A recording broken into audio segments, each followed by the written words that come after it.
నారాయణీయం 65వ దశకం రాసక్రీడై గోపీజనాయ కథితం నియమావసానే మారోత్సవం త్వమత సాధయితుం ప్రవృత్తః సాంద్రేణ చాంద్రమహసా శిశిరీకృతాసే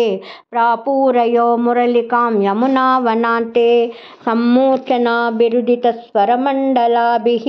సమ్మూర్ఛయంతమఖిలం భువనాంతరాళం त्वद्वेणुनादमुपकर्ण्य विभो तरुण्यः तत्तादृशं कमपि चित्त विमोहमापुः तागेह कृत्य निरतास्तनयप्रसक्ताः कान्तोपसेवनपराश्च सरोरुहाक्षः सर्वं विसृज्य मुरलीरवमोहितास्ते कान्तारदेशमपि कान्ततनो समेताः काश्चिन्निजाङ्गपरिभूषणमाददान वेणुप्रणादमुपकर्ण्य कृतार्धभूषाः त्वामागताननु तथैव विभूषिताभ्यः ता एव संरुचिरे तव लोचनाय हारं नितम्बभुवि काचन धारयन्ति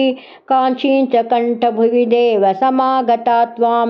हारित्वमात्मजगनस्य मुकुन्द तुभ्यं व्यक्तं भभाष इव मुग्धमुखी विशेषात्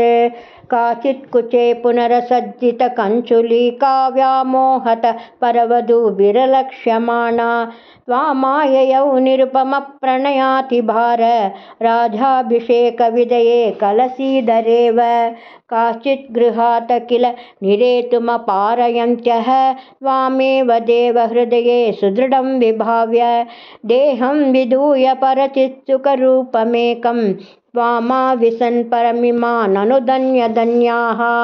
जारात्मना न परमात्मतया स्मरन्त्यो नार्यो गता परमहंसगतिं क्षणेन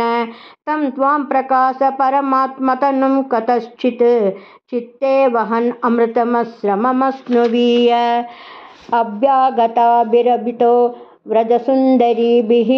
मुग्धस्मितार्द्रवदनः करुणावलोकी निस्सीमकान्तिजलधिस्वमे वेक्ष्यमाणो विस्वैकहृदय हर मे पवने सरोगान् गुरुवायूरप्पा चरणं सर्वत्र गोविन्दनाम संकीर्तनं गोविन्दा गोविन्दा।